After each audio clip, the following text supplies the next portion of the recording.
इस कहानी का शीर्षक है कौन था वो। ये कहानी सुनाने से पहले मैं अपने सभी श्रोताओं को ये बता दूं कि भूत प्रेतों का अस्तित्व है या नहीं, इन बातों की उलझनों में मुझे नहीं पड़ना। ये कहानी सिर्फ और सिर्फ मनोरंजन के उद्देश्य से बनाई गई है। कहते हैं कि इंसान मरने के बाद लगातार 3 दिनों तक उसी जगह भटकते हुए रहता है जहां उसने अपना आखिरी समय बिताया हो, या फिर वहां जहां उसकी मौत हुई हो। हमारी ये कहानी इसी सिद्धांतों के आधार पर आधारित है। हाँ, बिल्कुल, ये एक सत्य कथा पर आधारित है और मेरे एक करीबी मित्र सुरेंद्र ने ये कहानी मेरे साथ शेयर की है। ये उन दिनों की बात है जब मैं कॉलेज में था। मेरी उम्र उस वक्त लगभग 18 साल की थी। गर्मियों की छुट्टियों में अपने मामा के गांव जाना ये सभी बच्चों के लिए आज भी एक एडवेंचरस और खुशी वाली बात होती है ना? लेकिन साल 2007 की वो गर्मियों की छुट्टियां मैं शायद अपने मरते दम तक नहीं भूल पाऊंगा। मई का महीना था। मुंबई में गर्मी वैसे भी अपने जोर पे थी। सुबह की ट्रेन से मैं अपने गांव उंबरखेड़ा के लिए रवाना हुआ, जो कि औरंगाबाद में स्थित है। उस वक्त मेरे पास एक पुराना कीपैड वाला फ़ोन हुआ करता था, क्योंकि स्मार्टफोन्स का तो तब तक आविष्कार ही नहीं हुआ था। अपने मोबाइल में एफएम ऑन करके मैं गाने सुनने लगा और उसी दिन रात होते होते मैं अपने गांव पहुंच गया। ये वो वक्त था जब हमारे गांव में नई नई बिजली यानी इलेक्ट्रिसिटी आई थी और अधिकतम समय बिजली का आना जाना लगा रहता था। उस समय गांव में उतनी दुकानें भी नहीं हुआ करती थी जो आज हैं। हरिया की एक ही दुकान थी जो हमारे घर से लगभग 1 किलोमीटर की दूरी पर थी और जहां हमें चल के ही जाना पड़ता था। जैसे कि मैंने कहा, रोड्स भी उतने खास बने नहीं थे। कच्ची सड़क थी जो एक छोटे से जंगल से होके गुजरती थी। रास्ते में हमें एक नदी मिलती थी जिस पे बंधे बांध से होते हुए हम हरिया की दुकान तक पहुंचा करते थे।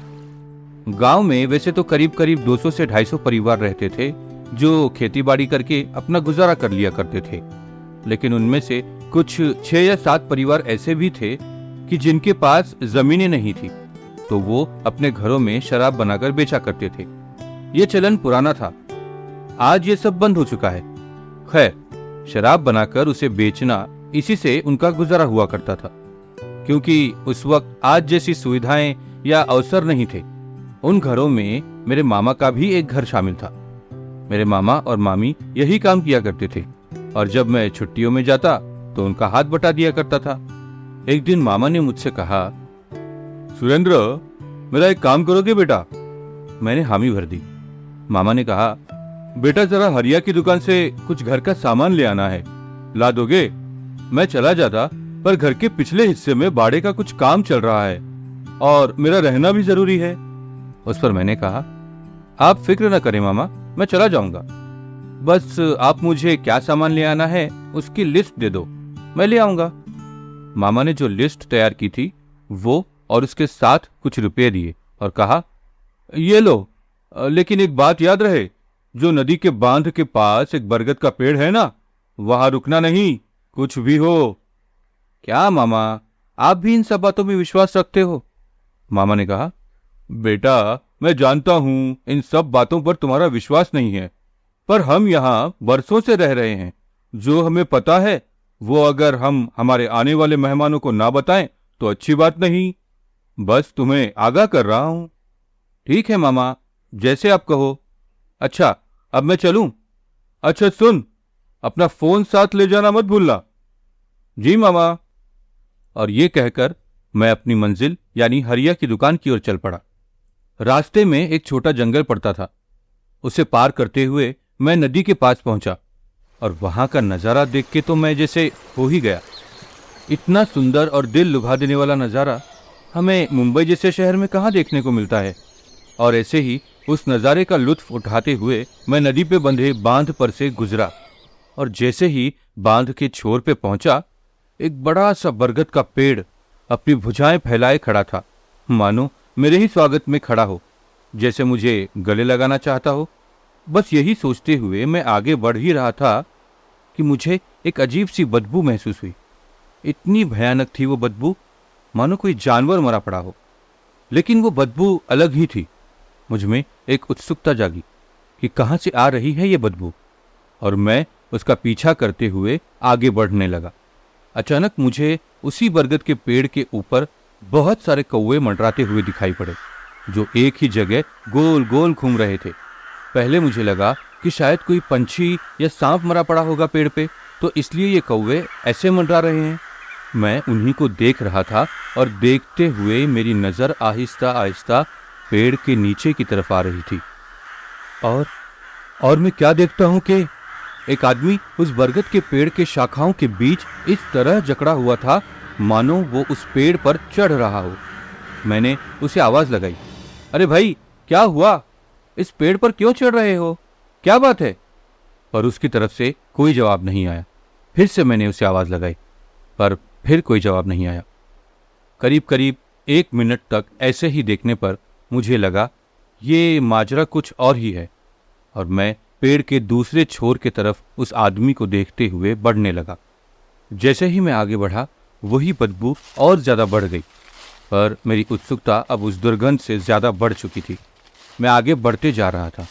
जैसे ही पेड़ के दूसरे छोर पे जाकर मैंने ऊपर देखा तो क्या देखता हूं कि उस आदमी के दोनों कंधों पर से खून निकल रहा था, मानो किसी ने तेज हथियार से उसके दोनों कंधे तोड़ दिए हो, और उस आदमी को कुछ इस तरह पेड़ से लटकाया गया था मानो देखने वालों को लगे कि वो पेड़ पर चढ़ने का प्रयास कर रहा हो। उसके दोनों हाथों को रस्सी से बांधकर पेड़ से उसे उसी रस्सी के साथ बांध दिया था, और उसकी कमर को भी रस्सी से बांधकर पेड़ से लपेटकर बांध दिया था। दोनों पैर इस तरह बंधे हुए थे जैसे कि वो पेड़ पर चढ़ता हुआ दिखाई दे, और उसकी गर्दन को ऊपर पेड़ की तरफ देखते हुए बांधा गया था। मैं परेशान था, ऐसे किसी को कैसे कोई मारकर लटका सकता है? ये सब मुझे बहुत ही अटपटा सा लग रहा था। मैं घबराया हुआ था, और उस घबराहट में मैंने अपना आपा खोने नहीं दिया। क्योंकि मेरे बाबा उस वक्त मुंबई पुलिस में थे, तो मुझे थोड़ी बहुत जानकारी थी कि ऐसी परिस्थिति का कैसे सामना करना चाहिए। ऊपर से ये बदबू बहुत परेशान कर रही थी। तभी मैंने सोचा मामा को कॉल लगाया जाए, पर नेटवर्क ना होने के कारण मैं वैसे ही उल्टे पैर अपने घर की तरफ बढ़ चला। सोचा कि रास्ते में कोई ना कोई तो मिल ही जाएगा, पर दोपहर के 2:30 या 3 बज रहे थे, कोई भी नहीं मिला। घर आते ही मैंने मामा मामी को ये बात बताई, तो तुरंत ही वो मुझे अपने साथ हमारे गांव के सरपंच और पुलिस पाटिल के पास ले गए। उन्होंने तुरंत ही पुलिस को फोन करके बुलवा लिया। पुलिस के आते ही पूरे गांव में खलबली मच गई। सब ये सुनकर दंग रह गए थे कि अपने ही गांव में खून हुआ है और किसी को कानों कान खबर नहीं पड़ी। मुझे अच्छी तरह याद है, पुलिस ऑफिसर माने तब हमारे जिले के इंचार्ज हुआ करते थे। आते ही उन्होंने अपनी तहकीकात शुरू कर दी। पूरा गांव वारदात की जगह पहुंच चुका था।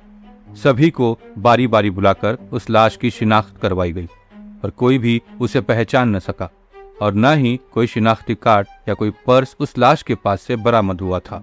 चूंकि पुलिस को पंचनामा करते वक्त ये तो पता चल ही चुका था कि उस व्यक्ति का खून तकरीबन 3 से 4 दिन पहले ही हो चुका है, क्योंकि जब वो लाश को पेड़ से उतार रहे थे तो उसकी खाल उनके हाथ में आ रही थी।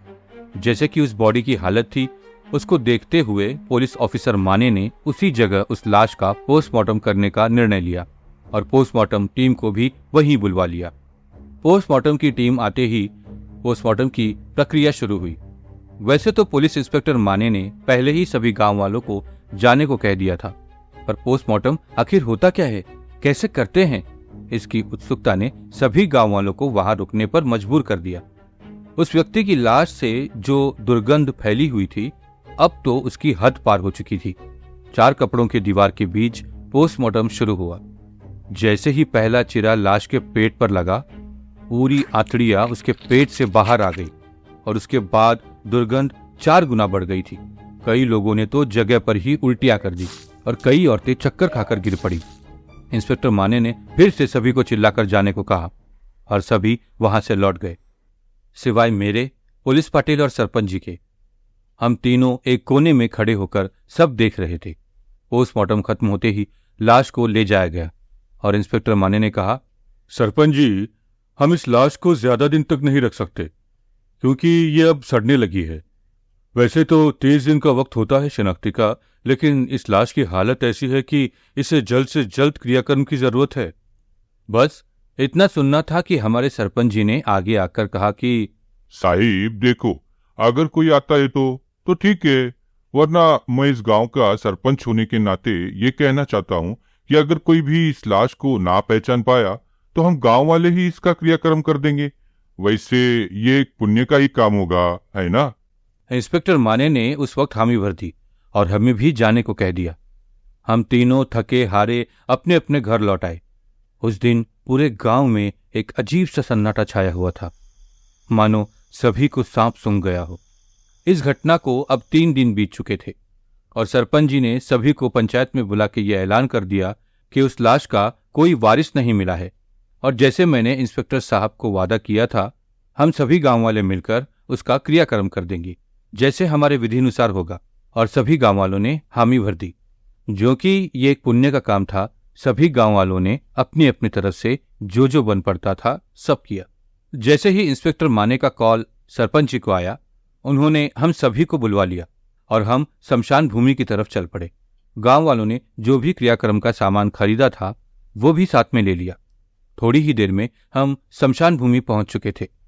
मौसम तो गर्मी का था, पर आज मानो सूरज पे काले घने बादलों का पर्दा पड़ा हुआ था और साथ में ठंडी मगर डरावनी हवाएं चल रही थी। हम सभी एक बड़े पेड़ के साए में बैठे हुए थे।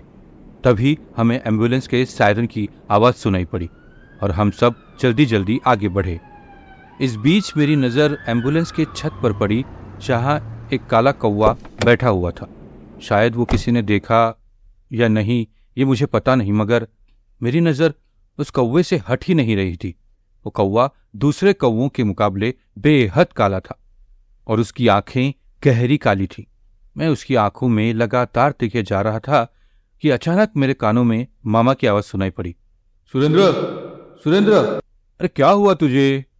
मैं एकदम से हड़बड़ाया। हाँ हाँ हाँ मामा। लो, ये अपने घर से जो फूल मालाएं लाए हैं वो उनके चरणों में रख दो बेटा। उस पर मैंने डरते हुए पूछा, मैं? मामा आप भी चलिए ना। अरे मैं भी चल ही रहा हूं, चलो अब। क्रियाकर्म की विधि शुरू हुई। इंस्पेक्टर माने भी वहां मौजूद थे।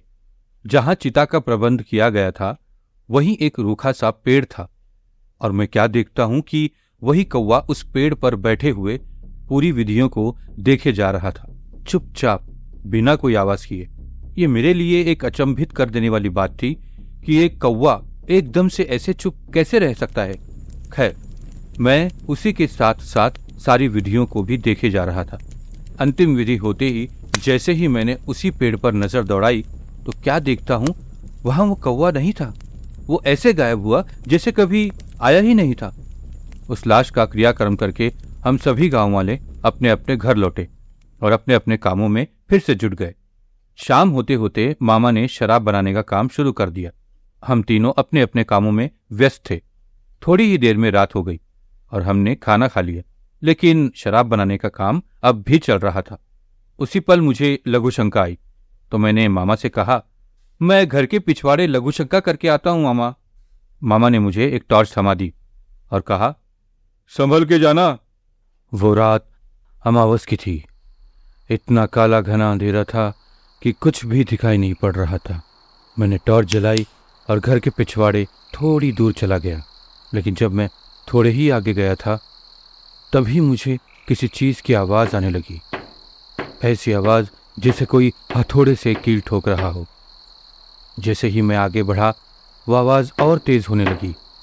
एक कदम और बढ़ाने पर वो आवाज़ एकदम से बंद हो गई। मैंने देखा मेरे बगल में सब छोटी छोटी झोपड़ियाँ थी जिनमें मुर्गियाँ आराम कर रहे थे। थोड़ा और पास जाने पर मैंने देखा वो एक मुर्गियों का डरबा था। जैसे मैं वहाँ पहुँचा वो आवाज़ फिर से शुरू हुई और इस बार बहुत तेज़, बहुत ज़ोर से, जैसे जैसे मेरे बगल में कोई हथौड़े से ज़मीन पर कील ठोक रहा हो। मैंने टॉर्च से दाएं बाएं देखा तो एकदम से मुझसे करीब 4 कदमों पे एक काला घना साया नजर आया जिसकी पीठ मेरी तरफ थी और वो ज़मीन पर अपने हाथों से वार किए जा रहा था और उसी की आवाज़ हथौड़े जैसे आ रही थी। मैं पूरी तरह डर चुका था। मानो कुछ समझ ही नहीं आ रहा था। मैंने धीरे से टॉर्च नीचे की और पलट के घर की तरफ दौड़ पड़ा। घर आते ही मामा को ये बात मैंने बताई। उस पर वो हंस पड़े और कहा, तू तो इन सब बातों में विश्वास नहीं करता, तो अब क्या हुआ? मामा आप एक बार मेरे साथ चलिए, आपको खुद भी विश्वास हो जाएगा। और मामा मेरे साथ चल पड़े। जैसे ही हम घर के पिछवाड़े से उस जगह जा रहे थे, वो आवाज लगातार आ रही थी और मामा भी वो सुनकर हैरान थे। जैसे ही हम मुर्गियों के डरबे के पास पहुंचे, एकदम से वो आवाज बंद हो गई। मामा ने कहा, भांजे, हम चलते हैं अब, मुझे कुछ ठीक नहीं लग रहा। मैंने कहा, रुको मामा। और जैसे ही मैंने वो टॉर्च उस दिशा में कर दी जहां वो साया मुझे दिखा था, पर अब वो साया वहां नहीं था। बस हम उस जगह को घूर के देख ही रहे थे कि अचानक हमारे 2 कदम पीछे से वो आवाज जोर जोर से आने लगी।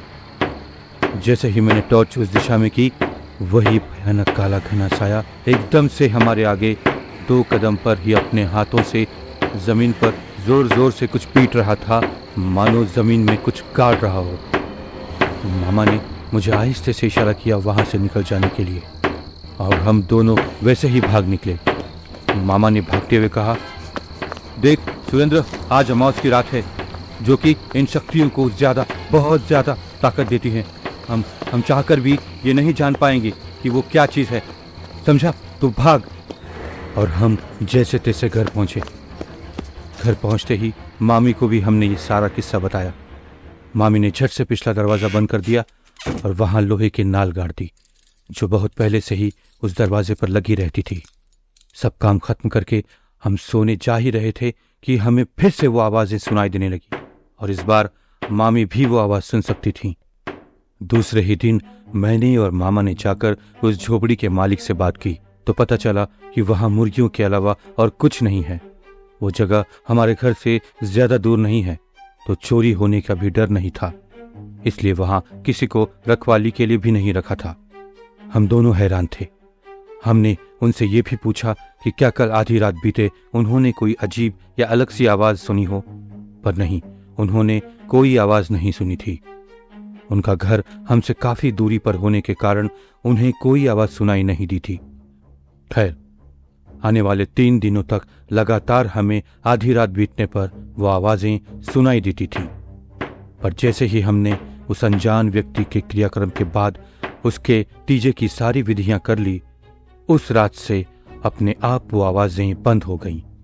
उसके बाद हमने उसी रात जाकर वहां देखा, पर वहां ऐसे कुछ नहीं नजर आया। क्या था वो, या कौन था वो? क्या वो उसी व्यक्ति की आत्मा थी, या फिर कोई भ्रम? आपको क्या लगता है? हमें जरूर कमेंट करके बताइएगा। ऐसे आप भी अपना अनुभव हमारे साथ शेयर कर सकते हैं, जिसे हम एक कहानी के रूप में हमारे चैनल पे हमारे सभी श्रोताओं के साथ शेयर कर सकें। आप हमें इस ईमेल आईडी पे कनेक्ट कर सकते हैं, kahanifactory786@gmail.com। तब तक के लिए अलविदा। स्वस्थ रहें, मस्त रहें और व्यस्त रहें। मिलते हैं एक नई रोमांचक कहानी के साथ। लाइक, शेयर और सब्सक्राइब जरूर करना। धन्यवाद।